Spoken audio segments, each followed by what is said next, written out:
ladies and gentlemen de Warem, nous avons le grand bonheur, la bibliothèque Chirou et votre bibliothèque Pierre Perret, de vous proposer la Rimbaud Mobile dans une de ses déclinaisons les plus exceptionnelles avec l'incroyable poète Antoine Boute et son accompagnateur musical Fernando Neris. Voilà, bonjour. Et donc en fait, je vais vous lire un extrait d'un livre qui s'appelle Les Morts Rigolos. Et je vais vous lire la partie de ce livre, Les Morts Rigolos, que j'ai écrite avec mes enfants, mes deux enfants qui s'appellent Victor et Lucas. Voilà. Victor et Lucas sont avec leurs parents à une fête de Noël. Ils sont très contents parce qu'ils viennent de recevoir plein de cadeaux. Victor a reçu un boomerang et un fusil de pirate. Lucas a reçu un fusil de cow-boy et une boule de Noël. Ils font la fête très très tard, jusqu'à 5 h du matin. À 5 h, ça y est, ils décident tous de rentrer à la maison avec tous leurs cadeaux. Victor et Lucas étaient venus à la fête de Noël à cheval. Ils montent avec leurs cadeaux sur leur monture et partent à travers la forêt en direction de leur maison. Dans la forêt, ils entendent des bruits bizarres. Ce sont des loups! Ouais, non, ce sont sûrement des fantômes. Bon, ok, je sors mon fusil, je vais faire semblant que c'est un vrai, comme ça ils auront peur. Attention, Victor, là, à côté de toi! Quoi, à côté de moi? Il y a un truc noir tout près de toi qui bouge, qui fait des bruits bizarres. Eh ben, je vais leur tirer, je vais tirer avec mon fusil jouet, ça va sûrement leur faire peur. Paf! Victor tire en direction de la tache noire et effectivement, le bruit bizarre s'arrête. Ils croient que la bête a eu peur et s'est enfuie, mais ce qu'ils ne savent pas, c'est que les fusils qu'ils ont reçus sont en fait de vrais fusils. Le vendeur du magasin s'était trompé. Il avait emballé de vrais fusils au lieu de faux. Victor avait donc, sans le savoir, tué pour du tout vrai le loup qui s'était approché de son cheval pour lui manger les jambes. On fait une petite pause ou quoi?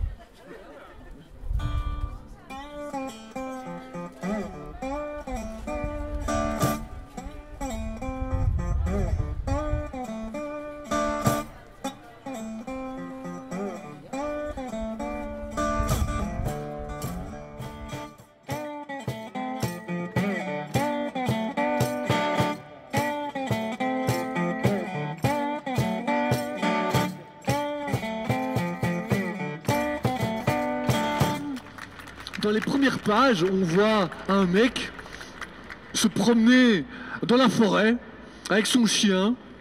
La scène se passe à la fin de l'hiver. Une femme court vers lui. La femme s'approche, elle est très agitée et elle dit au mec: « Monsieur, s'il vous plaît, venez m'aider. Mon enfant est coincé dans la maison, j'arrive pas à le décoincer. » Hop, ni une ni deux, le mec accompagne la femme. Ils arrivent à sa maison, le jardin n'est pas entretenu du tout, et surtout, plein de désordre, des vêtements, des objets en tout genre éparpillés sur ce qui était avant une pelouse. Le tout commence déjà à pourrir. Quand on lit ces pages, on sent vraiment l'odeur du pourri de ces vêtements nous monter à la gorge.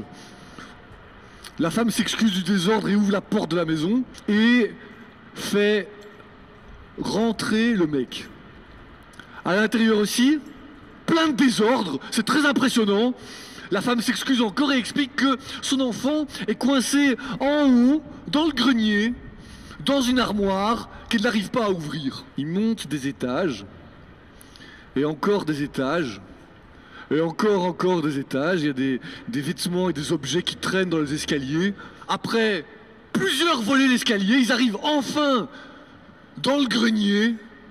Et là, la femme dit: « Et alors?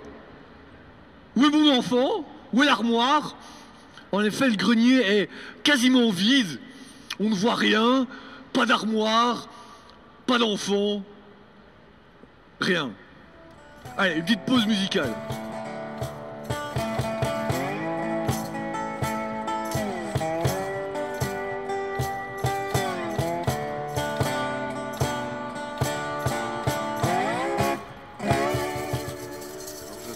j'avais fait un travail de choix de texte entre la bibliothèque, donc Jean-François ici, et l'ASBL Mémoire de Plaine-Vaux. Et donc nous allons bientôt entendre le résultat de ce travail grâce au dispositif de la Rimbaud Mobile qui nous vient de France, exprès pour vous, vous vous rendez compte? Alors j'en profite pour saluer quand même quelques personnalités locales. Rosemary François, Gaspard Ons, voilà, Jean Mertens qui est là, et Silvano Maté. Je te cède directement la parole pour que tu nous fasses part de ce beau texte. Extrait de Les Saisons de François Jacquemin. Pour la première fois dans l'histoire du monde, il fait plus beau qu'ailleurs. Les enfants défient toutes les lois de la gaieté. Ils sentent que l'absolu a des vibrations de toupille.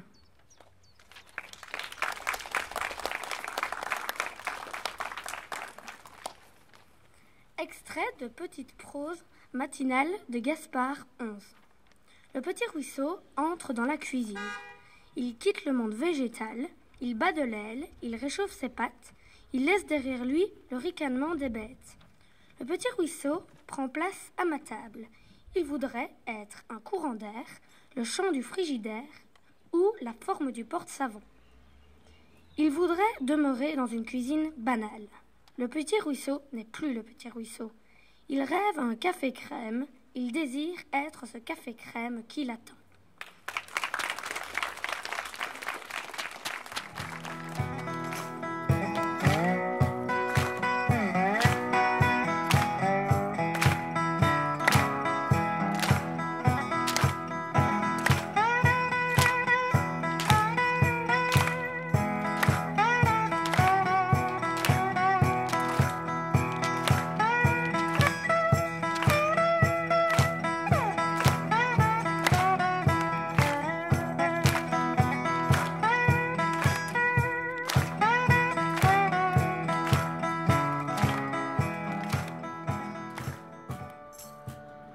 Dans les dunes, les tempêtes jouent aux géants d'argile. Ne te laisse pas tromper par le vide. Nous voilà éduqués à l'aune du libre. Le voile est levé pour toujours. Et dans les ventres crie la vérité étrange que nous sommes responsables des temps. Alors, reprends ton pion, toutes tes cases prises, et relance les dés d'une main sûre.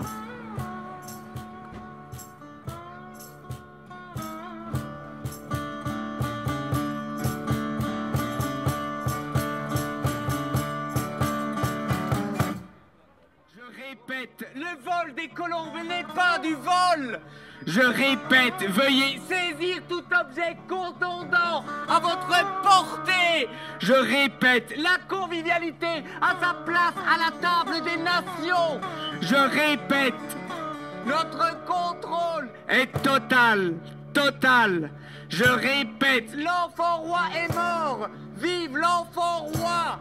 Je répète, préparons notre monde nouveau. Bang! Notre contrôle est total. La lutte des classes est terminée. Je répète, pète, notre contrôle, troll, notre contrôle, troll, notre contrôle, troll est total, totalement dissous.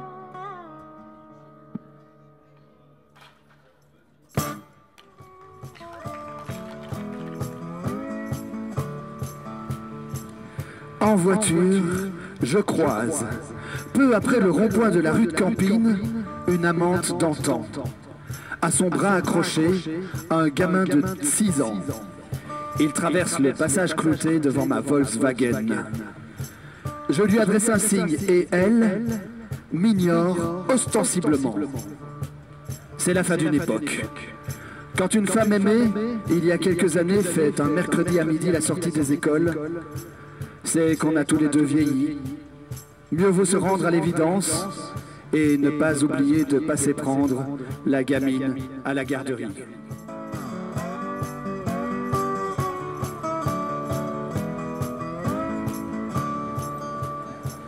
En voiture, on éjecte les graviers de la route, on fend les champs de betteraves et d'épinards. En voiture, on referme l'espace d'un éclair, les déchirures à vif.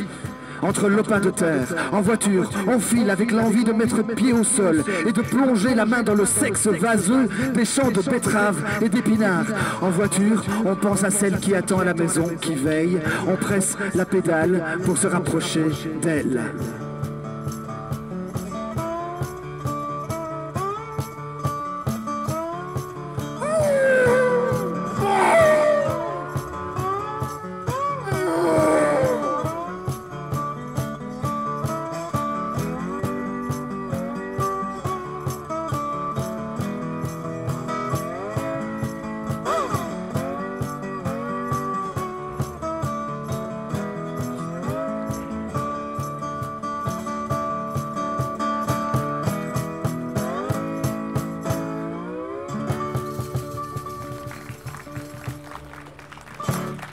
Merci.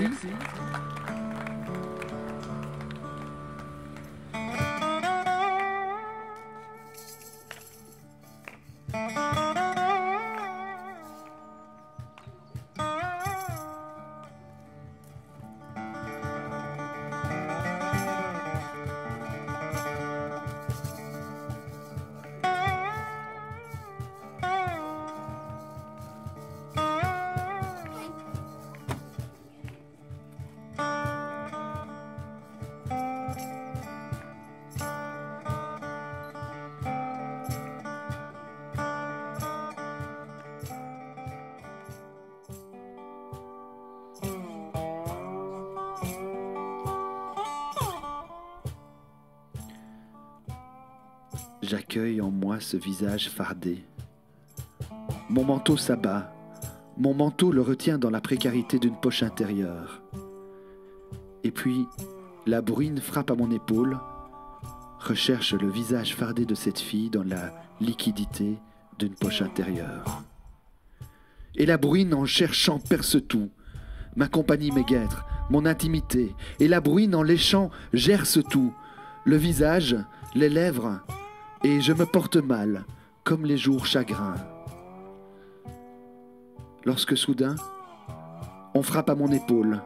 Je me retourne, m'étonne, et ouvre à ses cheveux, alourdis par la bruine, alourdis par la bruine. Je me retourne, m'étonne, et ouvre à ce visage, retourne au ciel, au fleuve, retourne au pont, dont ciel et fleuve font un balancier.